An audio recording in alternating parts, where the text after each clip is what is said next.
mpingo wa Mulungu, ana a Mulungu, ndikuyankheni yankho m'bale wanga maka kuti ndiyankhe ku mpingo komanso ku dziko lonse, koma funsoli wandifunsa ndi m'bale wina kapena anadusa ku gulupu, koma mwina ine ndaliona atandilowera ku inbox. Ngati linalira ku gulupu chabwino, pofunsa munthuyi anafunsa kuti kodi atsogoleri mungatiuze zotani pa zochitika zimene zikuchitika ku dziko la America komanso ku dziko lonse lapansi, zokhuza nkhani ya ndalama imene tikumva kuti maiko ena apanga ndalama yawo kuti ilimbane ndi ndalama ya dola, komanso kuti akamagwiritsa ntchito ku dziko lapansi asagwiritse ntchito ndalama ya dolayi koma apange yawo. Funso lanu mumanena kuti inuyo ngati mtumiki wakuti kanthawi kena munakhalako ku zipembedzo zinazi, komanso pano tili nanu ku chipembedzo cha Mulungu. Kodi ana a Mulungu mungauzepo chani pa nkhani imeneyi? Limenelo ndiye funso.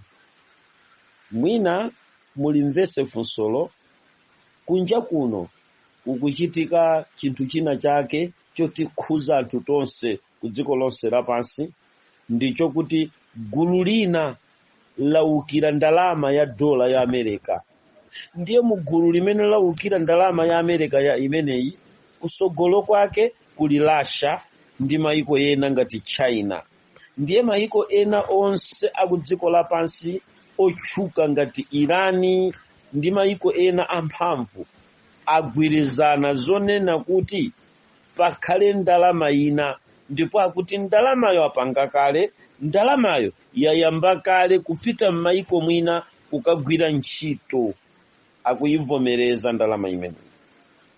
Mwa njira ina, funsoli likuchitisa mantha chifukwa dziko lonse lapansi limadalira ndalama ya dola. Ndiye ndalama ya dolayi sopano yayikidwa ku chingwe ndi anthu ena ayiukira.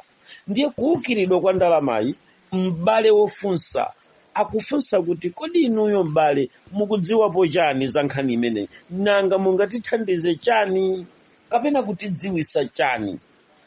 Ana a Mulungu, zoona ine ndingapereke chidziwiso koma osati yankho la chimene chikuchitikachi, koma ndingapereke chidziwiso changa. Pamene ndidzipereka chidziwiso changa, ndiye kuti ndichisiya chidziwiso chimene anthu amene ndakupezani mutatembenuka mtima mudandifotokozera. Nditakhala pansi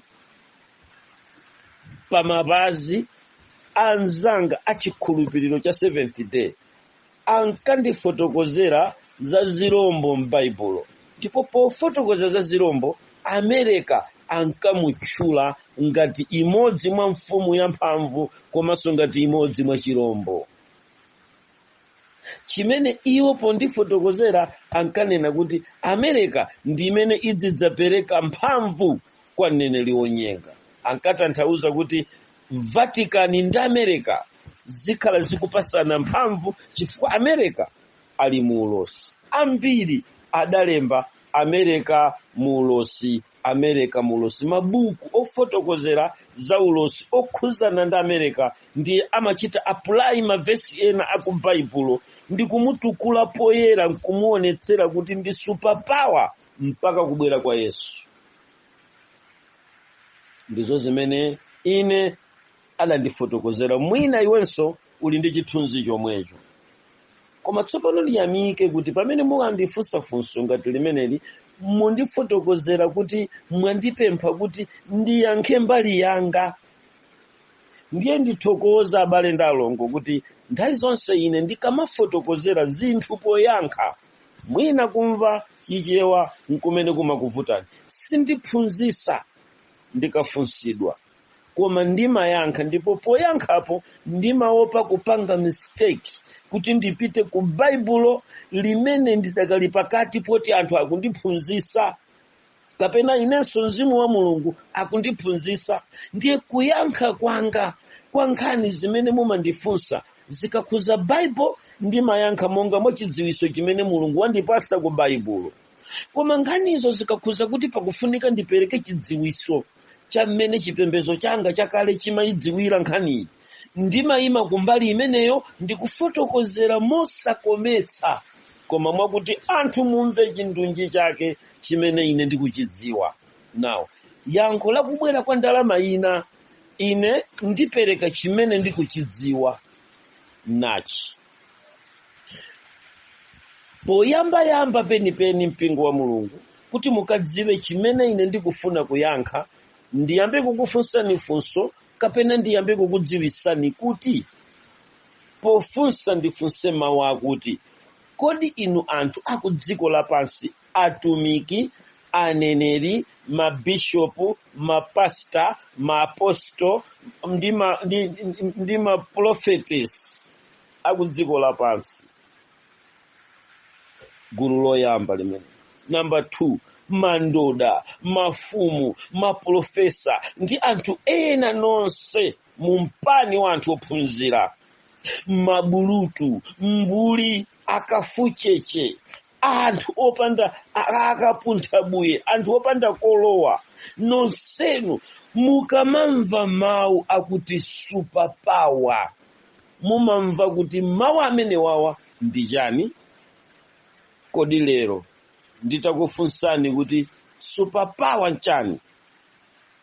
Mwina tikangonena mawu akuti superpower ndiye kuti kwambiri tonse timayang'ana America kapena wamphamvu kuposa mphamvu wonse, amene ali ndi mphamvu kuchilengedwe chathu chino, koma mphamvuzo zaposa mphamvu zina, ndi ameneyi timamutcha kuti superpower. Ndiye ifeyo kumaiko popeza mwatchula ndalama, ndiye kuti choyamba tisadanene za dola imene ikukhala popanikizikayi, tiyambe kaye choyambirira kuyamba kuphunzira kaye kapena kuyankha funso lozindikira kwa zindikiridwe kake kainu ndine kokhuzana ndi nkhani ya superpower, kuti kodi tikamati superpower chimakhala kuti ndi chani? Mukazadziwa the word superpower kumaiko, kutanthauza kwake ndi cholinga chake ndi mmene usuperpower umabwerera, mudzayamba kuganiza molekana. Mwina muzayamba kuganiza nongati ine muzazindikira kuti pamaiko onse a dziko lonse lapansi kulibe dziko limene limasunga usuperpower mwakufuna mwa ilo lokha. Ngati America ili superpower chifukwa cha nkhondo ziwiri za dziko lonse lapansi zimene dziko limamenya anzache ndi kuwina, si superpower chifukwa chakuti adawina nkhondo, ayi, akadatha kuwina nkhondo, koma usuperpower funso ndila kuti chimenechi ndi chikho. Chisuperpowerchi ndi chikho. Kodi amene amapereka chikhochi mukamenya nkhondo nkukupasani chikho amakhala ndani? Mwachisanzo, lero World Cup tikatenga kumpira, ili ndi Argentina titero, koma kodi Argentina ndiye chikhocho? Mukapeza kuti tili ndi chikho cha World Cup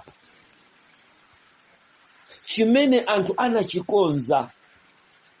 Ndiye kuti mukamalimbana payenera kukhala bungwe limene lipereke chikhocho limene timalitcha kuti FIFA.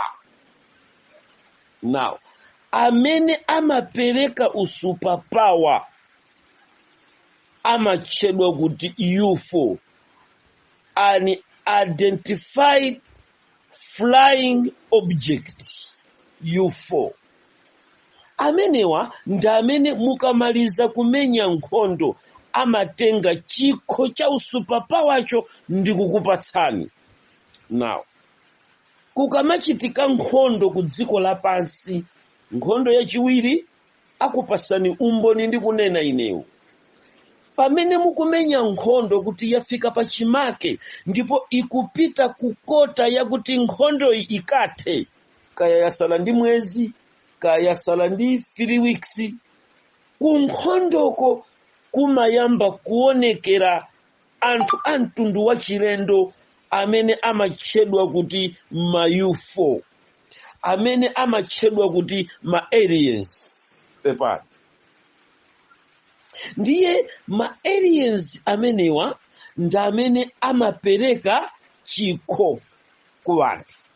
Now, koma chikho chake chimene amapereka mbale zitatu zimene zimatchedwa kuti UFO, unidentified flying object. Koma achaini ache ama UFO wa ndi ma aliens. Now, tamvera, ngati pali chikho chotchedwa superpower kuti chikuyenera kupita ku dziko lina lache, ndikuyankhatu nkhani ya ndalama, in a calculated statement, kuchokera ku chimene ine ndikuchidziwa.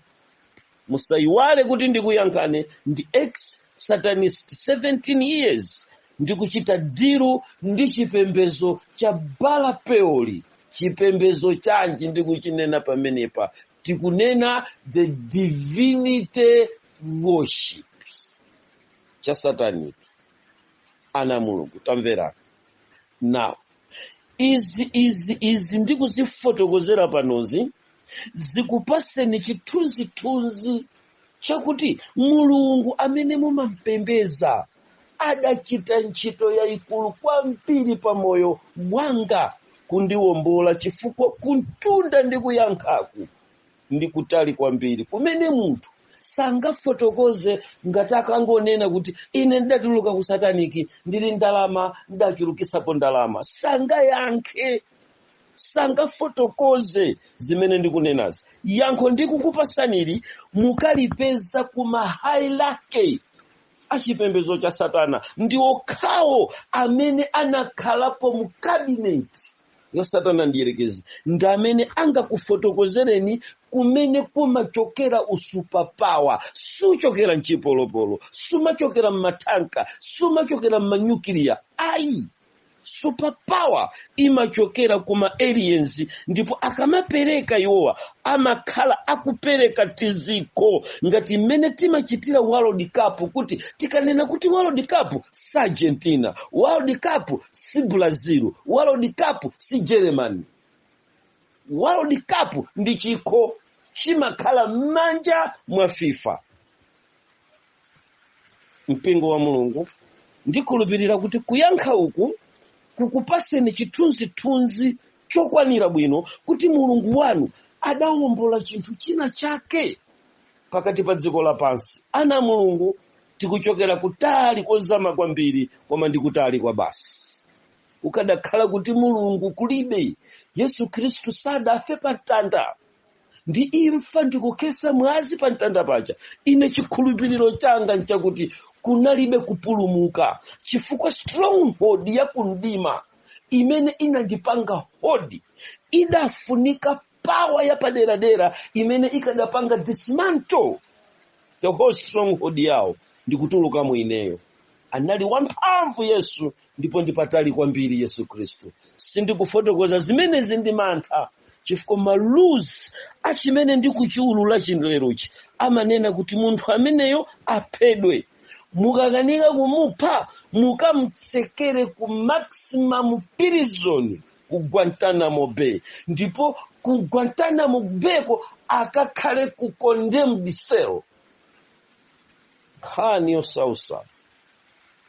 Khani osausa pamene tasala pang'ono kupita kwathu, ndili ndi Mulungu amene ndikulimba naye mtima kuti ndikayambe kuphwanya ndi kuulula chimene ndikuyankha ngati funso lochokera kwa m'bale wina. Ana Mulungu, tamverani. Tikhale ndi chidziwitso tsopano kuti tikamanena kuti superpower, ndiye kuti superpower iyi sitimanena America, tikunena kachinthu kena kake. Ndi chikho, superpower ndi chikho chimene chimaperekedwa ku dziko limene lapambana nkhondo. Ndiye opereka ndi achaini achawo superpower amenewa ndi ma aliens. Ndiye ma aliens wa ali ndi ndege zimene zimatchedwa kuti UFO ndi mbale. Ndiye mbale zimenezi zitatu zilipo zitatu. Ndiye mbale zimenezi zimayenera kuperekedwa ku dziko limene lapambana nkhondo.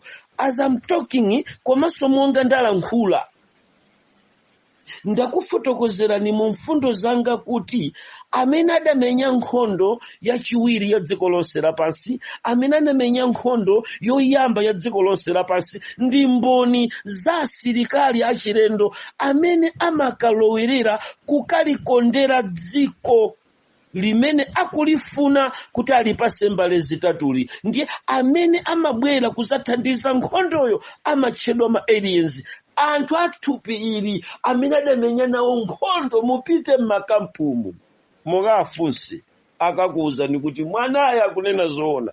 Tikumenya nkhondo tinkaona zinthu zachilendo zanyamula kumbuyoku ngati zija zikwamama nyamula asilikali, futi zili chani, zili m'manja, zikuthandiza kumenya nkhondo patundatunda. Mumangopezeka kuti nkhondo yomwe ayigonjetsa. Mukakhala kumbuyo kwawo kwa anthu amenewa palibe chida cha mphamvu chimene chingagumule pamenepo. Mumakhala kuti muli under control, under safeguard. Ndi asilikali ochoka ku dziko la chilendo amene akamabwera kudzathandiza amakhala atanyamula mbale zitatuzi. Ndiye asilikali amenewa akumlengalengawa, akuplaneti inawa otchedwa ma aliens, akhala akulikondera dziko la America ndi kumalipasa kawiri konse ku nkhondo chikho chotchedwa superpower. Ana Mulungu, tasala pang'ono kufika kwathu, posachedwa lipenga lilira, ndipo zinsinsi zikavumbuluka. Tsiku limenero ndi limene anthu tikavomereze kuti Yesu anali mfumu ya mafumu, yoposa mafumu a dziko lapansi, kuti munthu sadafunika kuchedwa ndi kukhulupirira amphamvu a dziko lapansi. Kodi olemba buku la Yobu chapter 41 ananena kuti chani? Akutiyerekezera ndi chinyama chokhala pansi pamadzi chotchedwa ng'ona, anatulusa mawu akuti chikagwedezeka chirombocho, amphamvu amakhala mantha, amphamvu amachita mantha, chikanyamuka amphamvu amamyata. Tisayiwale okondedwa kuti dziko lapansili mwini wake amene akuchita control lerolo temporarily ndi ndiyerekezi. Now, muyenera kudziwa tsopano ichi imene ndi ndime number 2 pamene ndikuchoka pofotokozera za ma aliens ndikukugwetsera ndi ku chigawo chachiwiri chakuti tsopano tizisendera kumayankho amenewa. Tamverani ana Mulungu.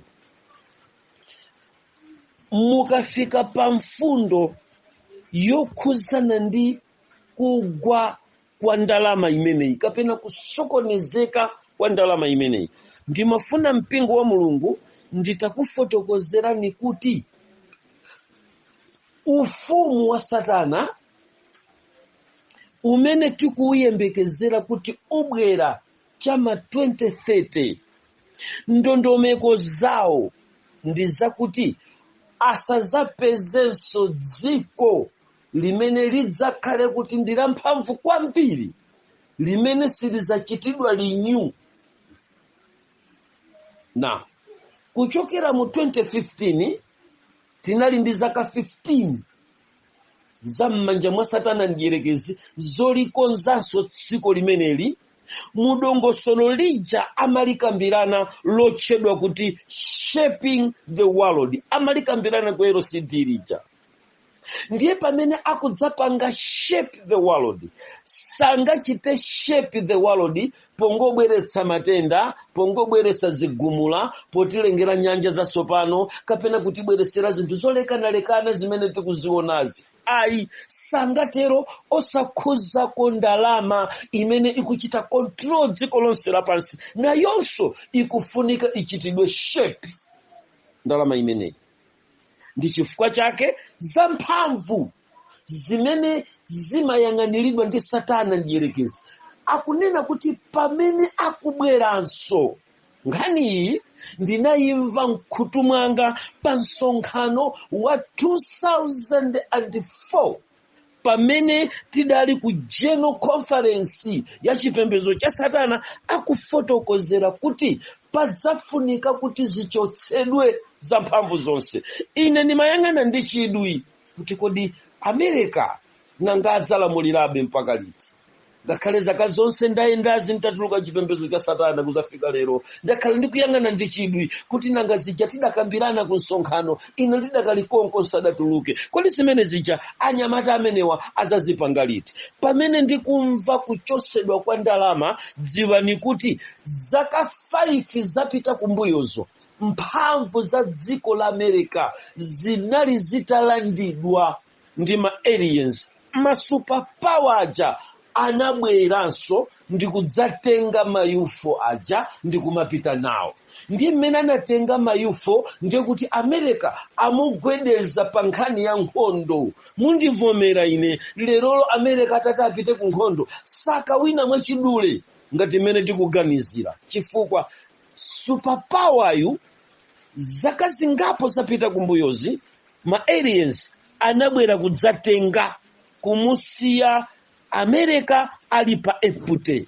Ndiye kuti chimene adamusiyira cha mphamvu America ndi dola, ndi imene imakwanisa kupanga control dziko lonse lapansi ndalama yache, koma osati nkhondo. Ai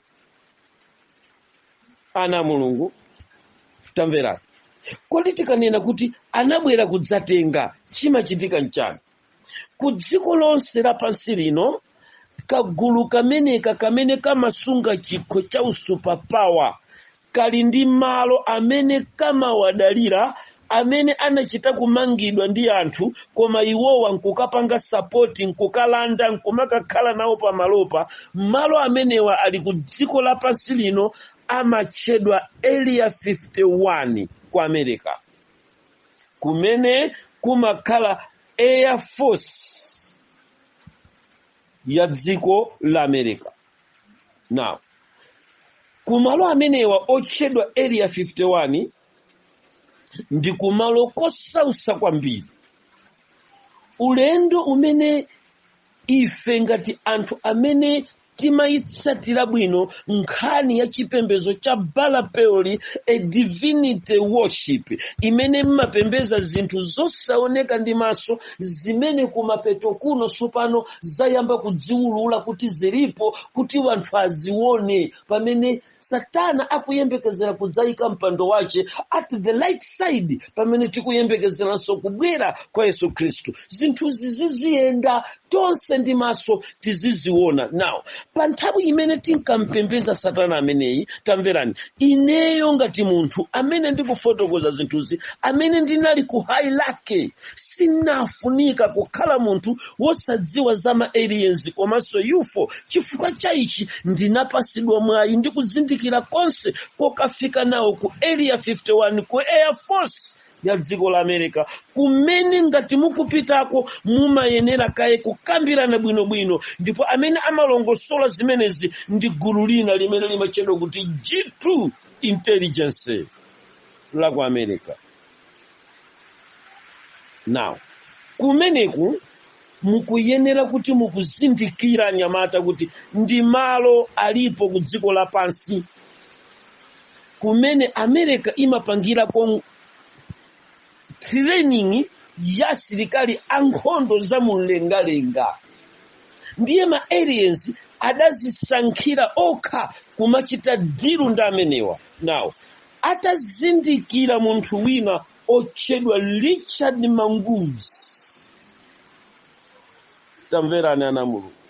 Richard Manguzi ameneyu anali munthu amene anali oyambirira. Ndema Richard Manguzi tilinawo follow ku dziko lapansi otchuka kwambiri, ma genius. Koma uyu ndi Richard Manguzi the third amene ndikukutchulirani pamene papali. Ankatchedwa kuti Richard Manguzi the third pomatengera kuti Manguzi wakhalapo ku dziko lapansi ngati oyimirira Satana kwa zaka zambiri. Ndiye mmene ankabwera Richard Mangus III anatenga title ya Richard Mangus III weniyo amene ankapezeka kuti appear and disappear ku dziko lapansi. Ameneyo ndi amene anachita discover kuti ka Air Force Base akaka kamene amaphunzirira koka kupezeke magulu amene ati adzikwanisa kuchita konzati ma aliens ataululira chinsinsi kuti we are superpower, osati chifukwa cha nkhondoyi ayi, osati chifukwa cha zida ayi, koma ndife ma superpower chifukwa chakuti ma aliens akhala akutipanga visit ku nkhondo maulendo okwana awiri. Ndipo tikuyenera kuyembekezera kuti asatipangenso visit pa ulendo wachitatu umene ni womaliza wa nkhondo, sikuzakhalanso nkhondo ina yayikulu, ndipo Yesu adzayenera kubwera.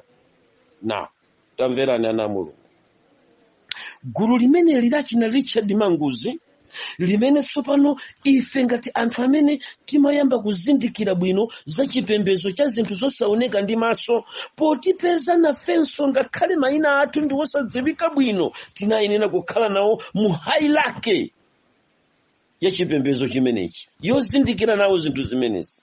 Ndiye kuti kagulu kameneka ku dziko lapansi lino kamapezeka ku area 51 ndi kumene kumasungidwa ma UFO.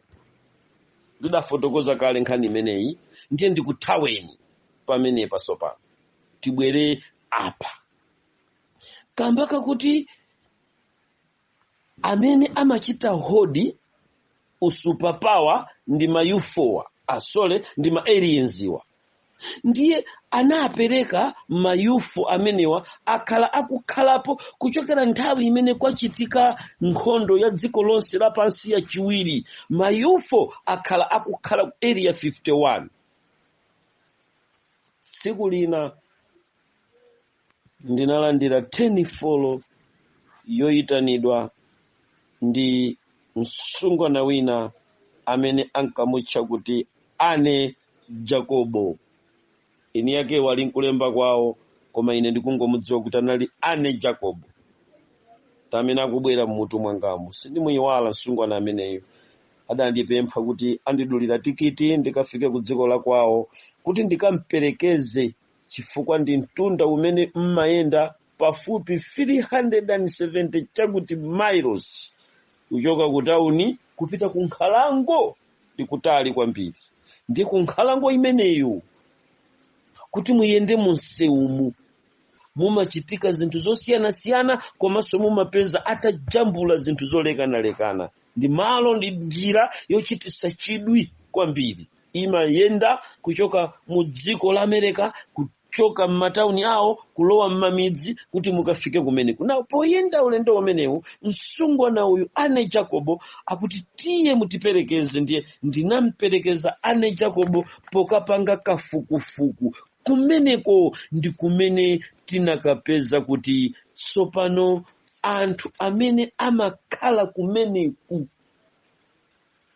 santhu wamba. Kuli asilikali amene mumaona athupi lomweli ogwiritsa ntchito sukulu kuphunzira kamenyero ka nkhondo za mmwamba, koma mphamvu zawo kumeneku kumayenera kukhala kagulu ka anthu amene amayenera kumakambirana ndi ma aliens, kusunga ndege zitatu za UFO zija, ma unidentified flying object UFO. Ana Mulungu, pamene ndikufotokozera zinthu zimenezi, musayiwale kuti kumene tikupita ndiko kakamba ndi kuyankha funso la kuchitika kwa ndalama. Sotamverani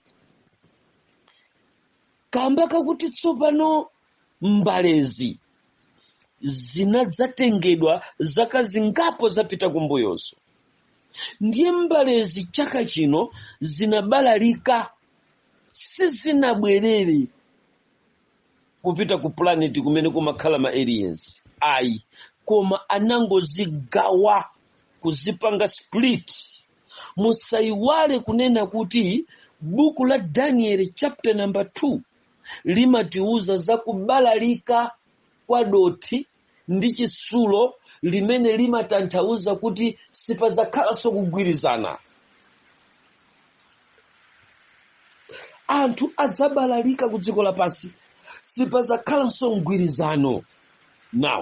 Nawonso ma aliens anachita mchitidwe wosafuna kuti dziko limodzi lokha ndiye likhale la mphamvu ayi, kuti nkhondo idzachitikenso ndipofunika kuti tichose mphamvu za dziko la America. Ndiye mphamvu nambala 1 analanda ma aliens, ndi anasiyira mbale imodzi, ina inapita ku China, ina inapita ku Russia. Kuti pamene pakuchitika nkhondo sopano yatsala yachitatuyi, amene ati awine nkhondoyo atengenso mbale zonse zingati zitatu. Nkhaniyi nachifotokoza kale ana Mulungu. Ndiye chimene chimasunga usupapawa, chothandizira, chimene chimampanga America kukhalabe wamphamvu, inali ndalama yake ija.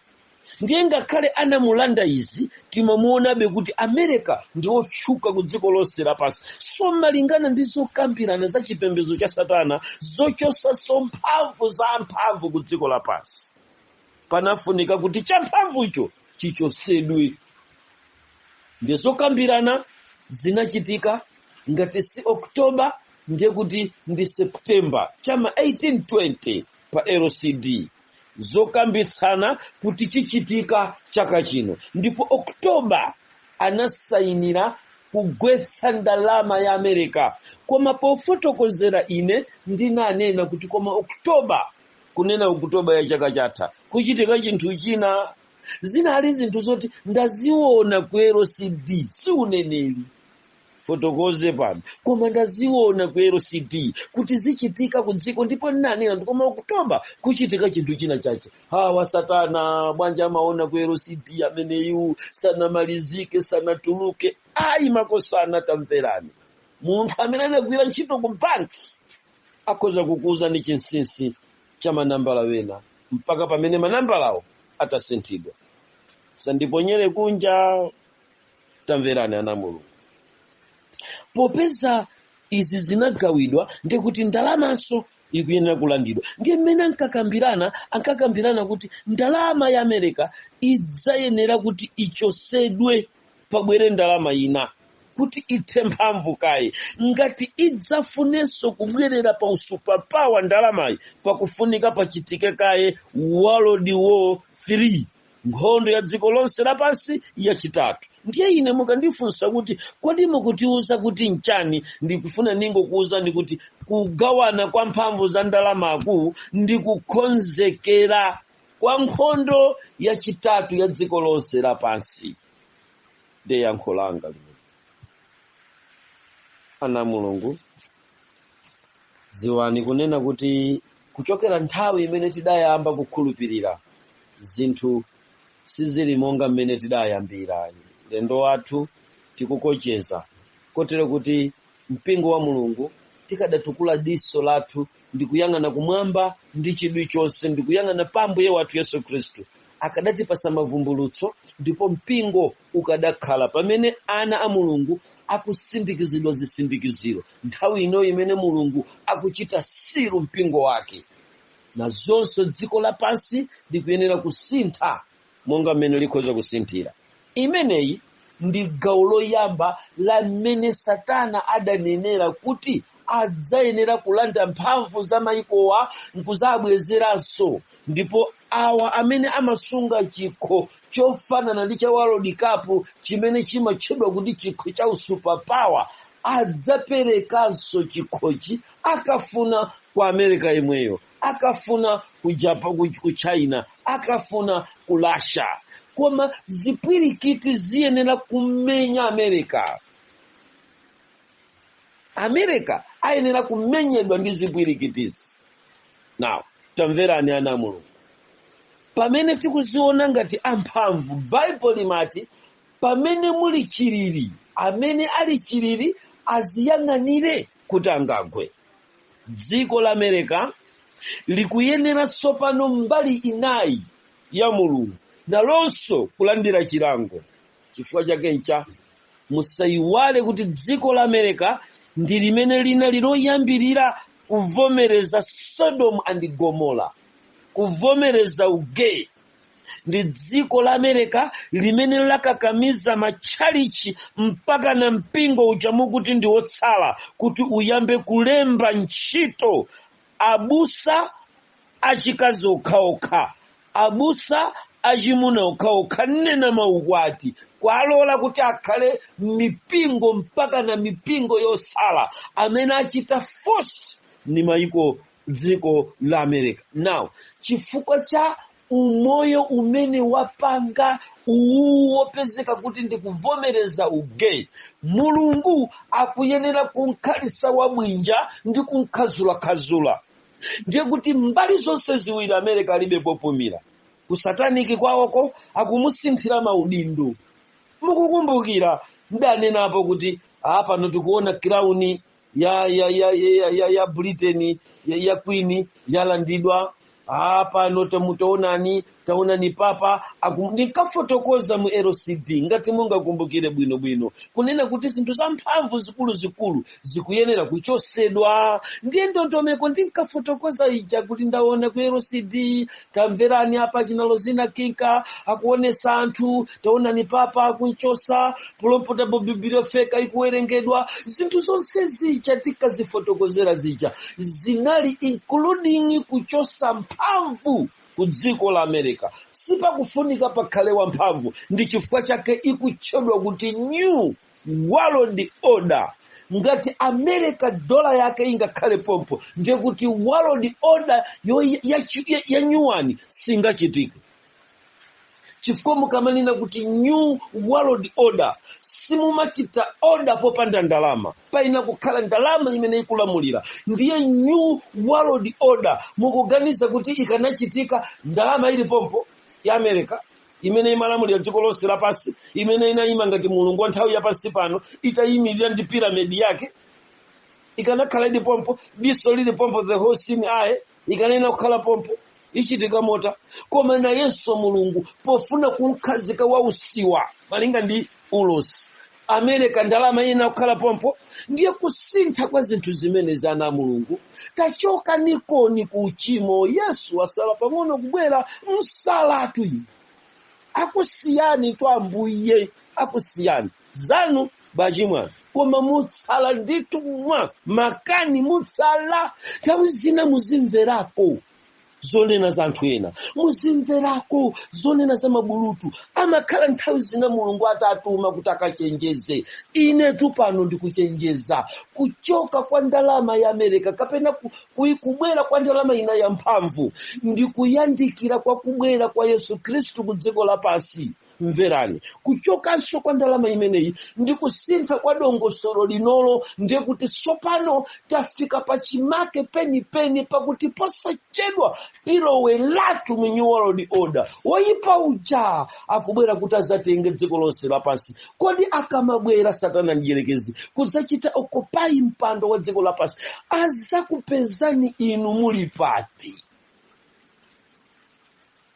Ndikadalagalaga Yesu akanabwera, koma Atate abwererero Yesu. Kodi mukakhalako, kodi muzapezeka tsiku limenero, kodi muzakakhalako amayi ndi abambo pamene Ambuye wanga akubwera kuzamaliza kukwangula dongosolo la nthawi ya pansi pano. Akukwangula tudola wagwedera uku, kukwangula Yufreti wauma uku, kukwangula zawoloka zinyama zitatu zija za mizimu itatu ngati achule, kuolokera kutsidya ilo ana Mulungu. Tsopano taonani zipukwani zayamba kuonekera ku dziko lapansi. Akumaliza atu dongosolo limeneli. Kodi mukakhalako, kodi muzakhalako likadzalira lipenga? Mukakhalako kodi kwathu? Ndikudziwa kuti tsiku lokhumudwisa lasala pang'ono, limene anthu ambiri tikakhumudwa tikamakafika kwathu. Titazindikira kuti maulosi ena zimene tinkayerekezera sizinali izozo, zinali za mmutu mwathu, zinali za mmutu mwathu. Ana Mulungu, kodi mukudziwa kuti celebration yoyambirira ya National Sunday Law, primary ya National Sunday Law, inachitika ku dziko lapansi kuti anthu akukondwerera kuti primary ya National Sunday Law ambiri tinalowa? Mumadziwa zimenezi, tikakhumudwa ndi maulosi athu ndizofotokoza zathu. Amayi ndi abambo ndipo akamafotokoza mayiko amene anayamba kugonjera National Sunday Law woyambirira wa primary, pano patikuyembekezera secondary, koma wa primary anachitika. Ndi akamafotokoza mayiko amene anamugonjera, zipembedzo zimene zinagonjera. Mumadziwa kuti Malawi amamuyika momo kuti tinagonjera National Sunday Law mota mpaka lero.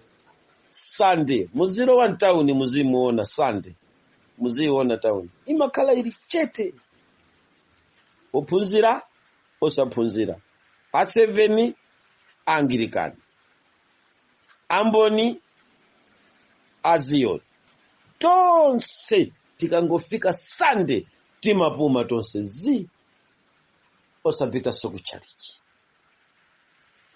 osapita soku nsika ndikonze chichewa, osapita kuli konse ndi machali chimoka mene timakwanira kupita Sunday.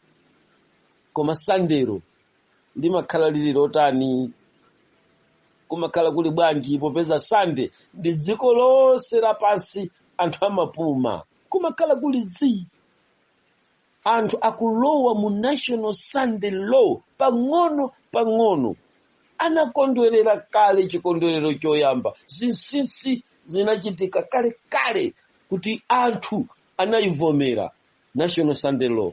Chimene changotsala tsopano mu second phase, mu secondary, achita target kuzipembedzo tsopano, kuzikhulupiriro. Koma National Sunday Law ya secular anakondwerera kale. Imene yasala ndi ya zikhulupiriro, ndi imene ikubwera ku secondary. Koma ya primary inu munajoina nawo. Timaguliratu zinthu lachisanu ife anthu asabata, futi maziwa kuti loweruka ndimene languti pasampata. Koma Sunday mashopu tikapeza otseka. Kodi mukudziwa kuti kwayenda zikalata kuma Chinese amene samakonda kutseka siku la Sunday? Malawi muno alandira zikalata, site yapereka zikalata. Posachedwa pompa akufuna kuti akakamize kuti Sunday azitseka. Komatu imene si National Sunday ndikunenayo. Ana Mulungu tentisamalire kwambiri. Zikamazabwera zina zizabwera kachetechete, zosamveka bwino, zopereka zovuta kutanthauzira, zooneka zophweka. Koma ana Mulungu tenti usamalire ulendo wa nthawi ya pansi pano. Ine ndiyankhe choncho kuyankho langa limene lilokhuzana ndi kusintha kwa dola. Mwana wanga, mbale wanga, mchimwene wanga amene unandifunsa, zimene ndikudziwa ine ndi zimenezi, ndipo history yonse ndi zochitika zonsezi ndangodulako ndikubisa kwinako for the security purpose. Mwana wa Mulungu, dziwa kunena kuti maiko, maboma, anthu amene amakhala ku dziko lapansi, mukamanena kuti boma lili ndi mphamvu, mukayang'ane simukazipeza mphamvu za boma sizili ku Capitol Hill. Mphamvu za boma sizili kumene mukukuganizira inu. Kulibe kumene. Kulibe. Mphamvu zimakhala m'manja mwa anthu ena achi. Zinthu zosaoneka ndi maso. Tipalamulitsa. Paka tsiku limenero Mulungu akudaliseni.